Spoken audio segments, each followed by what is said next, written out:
असली माता पिता हैं, क्योंकि वो पहले भी थे, अभी भी हैं और आगे भी रहेंगे। वो सब दिन से हैं, इसीलिए वो अस्थाई माता पिता हैं। इसलिए बेटा तो उन्हीं के पास चला जा और उन्हीं की सेवा कर। इस तरह से लक्ष्मण जी सेवा में लग गए और कहा कि जाओ तुम दिन रात सेवा करना।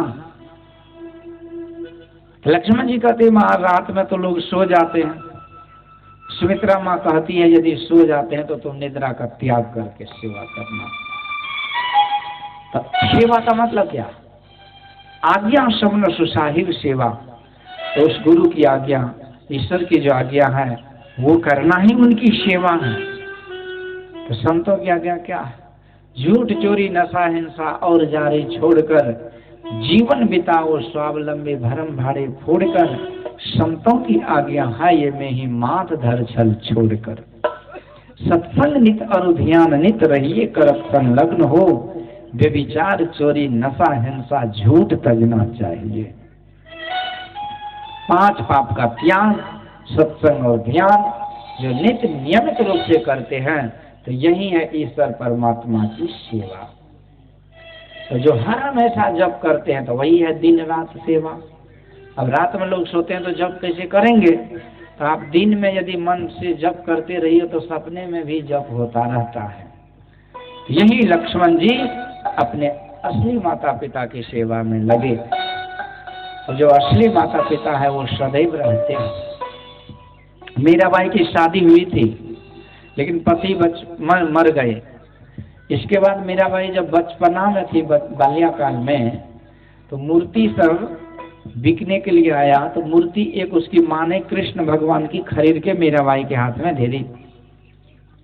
अब बच्ची थी 2-4 साल की, तो बार बार अपनी माँ से पूछ रही है कि माँ ये मूर्ति कौन है, मूर्ति कौन है, किसकी मूर्ति है? तो उसकी माँ बोली कि तुम्हारा बर है, दुल्हा है। घर बर बच्चे लोग खेलते हैं ना, मिट्टी का बर, मिट्टी का घर, खुदे बाराती खुले दुल्हा दुल्हन बन जाते हैं। तो खेल खेल में ही उसकी माँ ने बोली ये तुम्हारा पति है। मीराबाई के मन मंदिर में ये मूर्ति बैठ गया। First impression is the last impression. पहला जो छाप है बच्चे के ऊपर वो जीवन पर्यंत रहता है। इसलिए बचपन में जो शिक्षा दिया जाता है माँ बाप के द्वारा, तो बच्चा जब बड़ा होकर के 55 में भी आ जाता है तो बचपन की बात याद रहती है। इसलिए आज देखिए कोई होशियार माताएं जो है अपने बच्चा को गोद में लेकर मंदिर जाती हैं और मंदिर में उसके झोंटा को पकड़ के मूर्ति के सामने से पटक देती है। चोट तो लगता है, बच्चा चिचियाता है और हड़बड़ी में उसे पता नहीं कि उसको चोट लगा, लेकिन वो चोट नहीं है, वो बहुत बड़ी शिक्षा है। और बच्चा को जब भी मंदिर जाता है ये शिक्षा जरूर मिलता है कि मूर्ति को प्रणाम करना चाहिए। नहीं तो बड़े बड़े अंग्रेजी मीडियम में पढ़ने वाले बच्चे विद्यार्थी को देखिए इधर मुड़ करके भी नहीं देखता है। वह पढ़ किस लिए रहे हो? अंग्रेज बनने के लिए? सारे ज्ञान तो भगवान से ही निकलते हैं और उसकी प्राप्ति सुख शांति के लिए हर पढ़ाई होती है। पढ़ करके नौकरी ले लोगे, पैसा कमा लोगे, सुख तो मिलेगी, लेकिन शांति कहाँ से लाओगे? शांति तो यही है। तो इसलिए गुरुकुल की परंपरा तो है नहीं। हो गुरुकुल है तो वहाँ शिक्षा दीक्षा दिया जाता था, अब सब अंग्रेजी मीडियम हो गए। तो इस तरह से बचपन का शिक्षा 55 तक रहता है। इसलिए कबीर साहब कहते हैं प्रथम गुरु है माता पिता। पहला गुरु माता पिता है। यदि वो शिक्षा दे दे तो वो काम करता है। बचपन में बच्चा तो शुद्ध रहता है लेकिन माँ बाप ही उसे खराब करता है, ये भी बात है। एक बच्चा था अपने माँ बाप के गोद में 2 मंजिला छत पे, तो नीचे कोई आदमी आवाज लगाई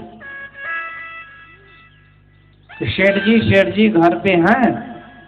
तो सेठ जी ने अपने बेटा को बोला बेटा उसको बोलो कि पापा घर पे नहीं है। तो बचवा बोला सुनो जी हमारे पापा बोल रहे हैं कि वो घर पे नहीं है। उसके दिल में तो छपक था नहीं। इसलिए माता पिता को चाहिए कि बचपन में अच्छा संस्कार दें, बच्चे को मंदिर ले जाए, पूजा पाठ कराएं। और यदि दान भी करना हो 10, 20, 50 तो बच्चे के हाथ में पैसा दे दीजिए, कहिए चढ़ा दो। भाई पैसा तो आप ही का है, लेकिन बच्चा चढ़ाया तो 10 दान नहीं किया, आप 10 लाख कर दिए। क्यों? क्योंकि वो बच्चा यदि दान करेगा तो बच्चा कभी चोर नहीं बनेगा। आज जो चोरी होती है ना, तो उसी वही बच्चा बड़ा होकर चोर होता है जिसके माँ बाप उसे दान देना नहीं सिखाया है। जो दान देगा वो चोर नहीं होगा। एक दूसरी बात, यदि दान पुण्य का संस्कार रहेगा तो उसके जीवन में कभी गरीबी नहीं आएगी। एक जन्म की कौन के किसी जन्म में वो गरीब नहीं होगा। तो ये अद्भुत संस्कार आज सुमित्रा की माँ ने लक्ष्मण जी को यही ज्ञान उपदेश दिए और लक्ष्मण जी अपने असली माता पिता को पहचान लिए। सुमित्रा माँ कहती है, पुत्रवती जुवती जग सोई, रघुपति भगति जासु सुत होई, मातरु बाझ भलबादी बियानी, राम विमुख सुत ते हित जानी। मैं तो समझती हूँ कि दुनिया में पुत्रवती नारी वही है जिसका पुत्र भगवान का भक्त है, नहीं तो उससे अच्छा तो बांझ ही है। बांझिन रहो। ऐसे कुबाकर नालायक, ये अंडा मुर्गी मछली दारू शराब खाने पीने वाले को जन्म देना, ये धरती पर एक और भार को भार बनाना है। इसलिए अपने संतान को भक्ति भजन से जो जोड़ते हैं तो केवल उसका कल्याण नहीं होता है, उसके माँ बाप का भी कल्याण हो जाता है। प्रहलाद जी जैसे भक्त जब प्रकट हुए तो उसके लिए भगवान भी प्रकट हुए, खम्भ फाड़ करके प्रकट हुए और प्रहलाद जी को प्यार से गोद में उठा लिए और कहते हैं, प्रहलाद तुम मेरी खुशी के लिए वरदान मांगो।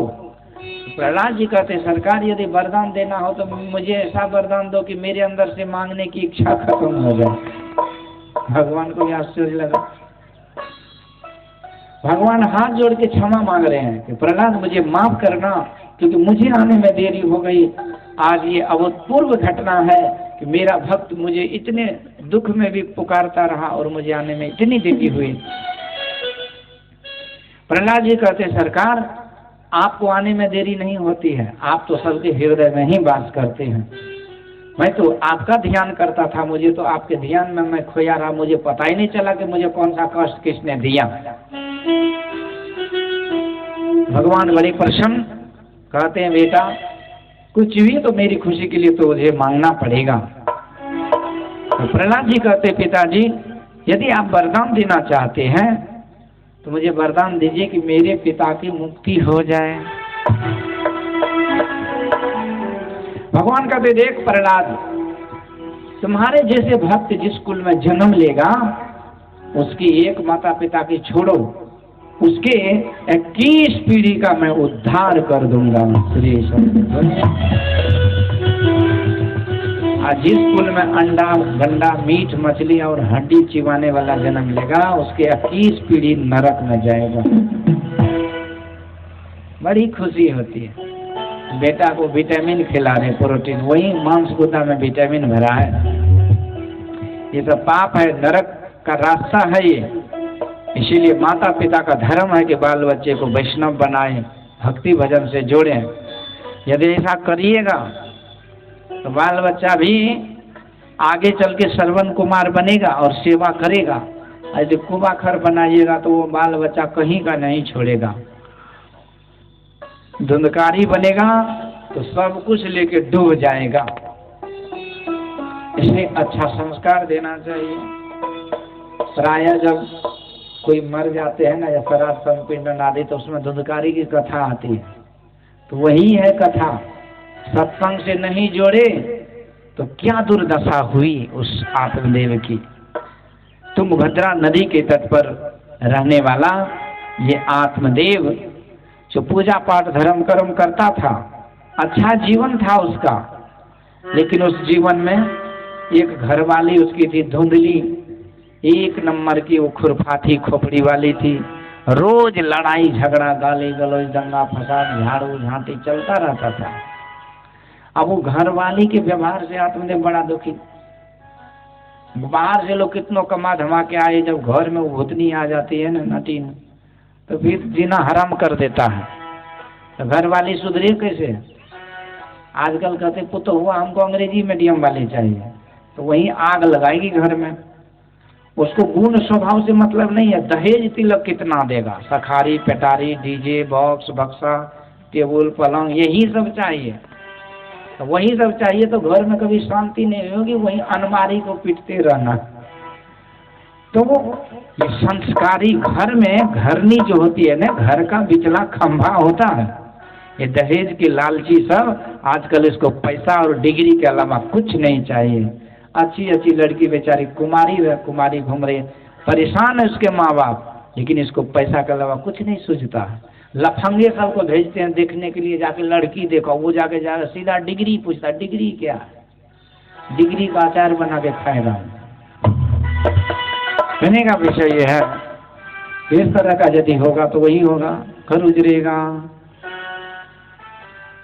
अच्छे संस्कार में जो रहते हैं तो घर को, घरनी को घर का बिचला खंभा कहा गया है। घरनी ठीक है ना, वैष्णव है, सत्संगिनी है।